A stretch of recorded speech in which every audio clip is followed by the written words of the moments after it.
the strategic plan and key messages. So just a reminder that the strategic plan elements is that situation analysis, you've got your goals and objectives, and then the key messages will be driven by what your goals and objectives are and aimed at your audiences and public. So that's what we're really talking about today. So focus is key. Remember again that goals are broad and those help give you a direction. Then your objects make concrete, your objectives make those concrete things that you want to hit so that when you go at the end and measure, you know if you've achieved it. So your goals might be to raise awareness or increase Twitter followers, both broad, but it gives you this idea of like what direction you're heading in, because raising awareness is going to be a lot different plan than if you're trying to do a fundraiser or raise money for a nonprofit. So goals just give a direction for what the rest of your communication is going to be directed at. So again, the objectives need to be SMART: specific, measurable, attainable, realistic, and time-bound. So increase Facebook followers or Facebook likes by 25% next month. It's specific, 25%. It's got that time on it, in the next month. We know that this is going to be on Facebook.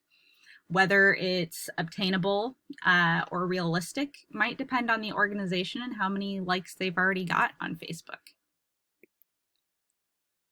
So you can also think about the 5 WHs of a strategic plan. These might be helpful to sit down and work through for your rebranding project before you start putting it all together to see if you've got all the information that you need. So thinking about who are you trying to reach in terms of the rebranding project for the mascots. You know, maybe it's, the school officials or the city officials have already approved doing this, so you're not trying to reach them. Maybe it's the students. Maybe it's alumni. Maybe it's the faculty and staff that currently work at the school. Maybe it's the parents of the students that go to the school. So who are you trying to reach? What is the message you want to convey?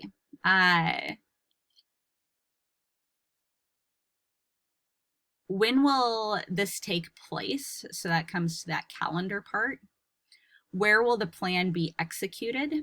That'll be talked about more in the strategies and tactics. Why will this message work?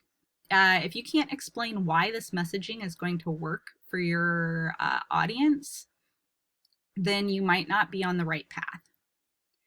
And how does this connect to your audience? You need to be able to make those connections so that they can hear your message. So thinking about your target audience or the publics that you're trying to reach, know what they like to do or how and where they spend their time. So I got my cat Roxy here. I spend a lot of time with her when I'm working from home. And I do a lot of patio gardening. So I've got my plants on my patio. So thinking about that of where I spend my time and things that are of interest to me, like how could